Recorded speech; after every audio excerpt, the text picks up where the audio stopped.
He served a total of 31 years in active and reserve. He flew, I think it was 52 combat missions in the South Pacific in the reconnaissance version of the P-38. They were rated as combat, even though he didn't have any guns to shoot back with.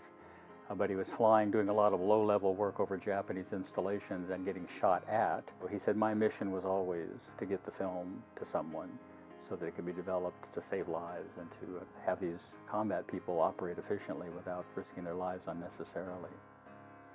It wasn't just a bunch of bravado, it was boys who probably were scared. And he admitted as much when he reflected back on this in his diary. He said, you know, to show up and the very first night he was in Morotai, the Japanese sent over a bomber from the north end of the island, and he said the next day we went out and dug a deeper foxhole.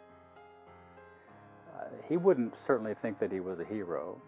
He was just 20 years old, and he'd been overseas for a year and a half, and it's a pretty heroic enterprise to think about leaving high school, getting right out of high school and going off and fighting a war.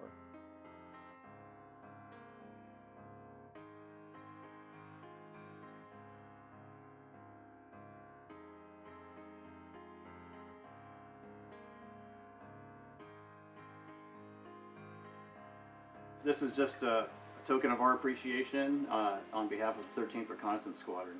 He retired in '74, so he's, you know, almost getting close to 50 years being out, 45 years being out, and yet to have people come and say thank you for your service, it really means a lot.